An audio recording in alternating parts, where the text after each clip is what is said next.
discussed the issue on December 12th in the format of EU Council and agreed on the text, which is very clear, which says we are ready to remove the measures, but we expect Kosovo to do more. So it needs to do yes, more. Yeah. And basically, there are three areas where we expect more progress.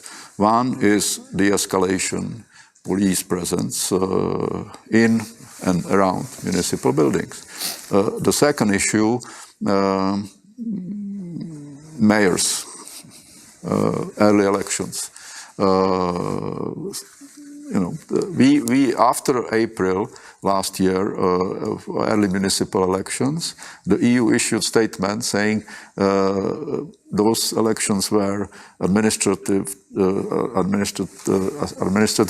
well, but because of the low participation of voters, we do not believe they present a long-term solution to the issues.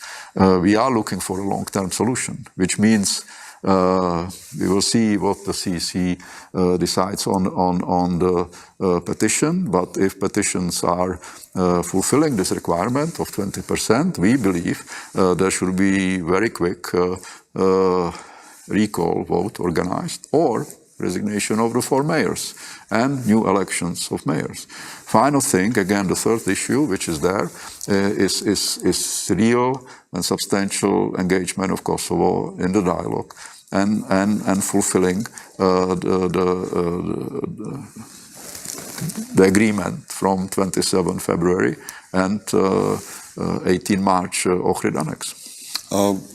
Kosovo institutions are saying, well, we would move on implementing the agreements, but let me ask you like this. How do you see the Serbian Prime Minister letter Ana Brnabić sent to the EU institution that they are not going to implement the agreements? On the other hand, we don't see much pressure on Serbia to implement the agreements. We see pressure in Kosovo, specifically with the association and other agreements. Well, I would say, first of all, we believe this agreement was basically made legal and binding by declaration of the High Representative of 18 March. So we believe it is legal binding for both sides, regardless of whether it's signed or not. We do not believe actually signature is necessary. So that's the first thing. The second thing, again, in December, there was a debate also about this, and the language agreed by 27 member states is very clear. It's basically saying that we regret that both sides are not implementing the agreement. And again, this is our assessment. And this relates also to the letter from the Prime Minister of Serbia, which again is a signature or sign that Serbia is not implementing the agreement as it was negotiated. And you mentioned the signature, so it's not needed. The Prime Minister of Kosovo is asking for a signature as a guarantee that the agreements are going to be implemented. Again, our position is it is legally binding as it is. Do you have any, well, we have a situation like we do have, both sides are not moving on. There's no implementation of agreements. Do you have any hope on the normalization happening in the near future?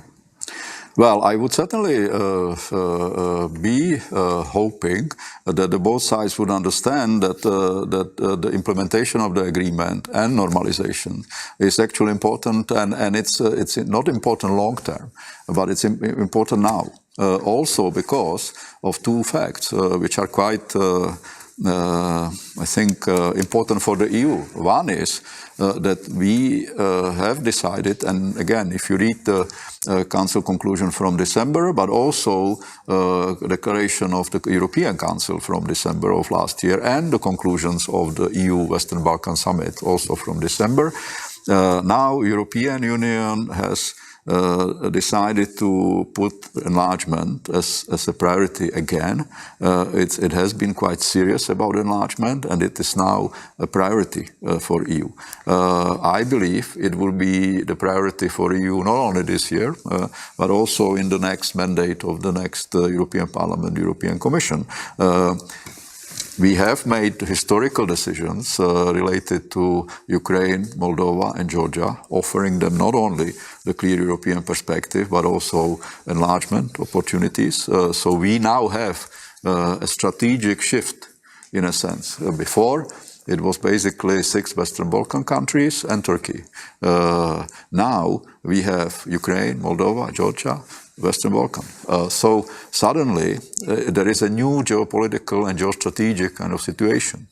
Of course, we can also argue this was caused by aggression of Russia against Ukraine, but this is the strategic and geopolitical reaction of EU to this new geopolitical situation. This is an opportunity. This is the opportunity both Kosovo and Serbia should kind of take. The train is moving, and this is the opportunity to jump in. The second issue is the sides are not understand the momentum that the train is moving, and we should jump in. Again, let's hope they do understand this, and they don't look for the tactical moves for tomorrow or next week, but they look for strategic kind of moves, which would get both Kosovo and Serbia into EU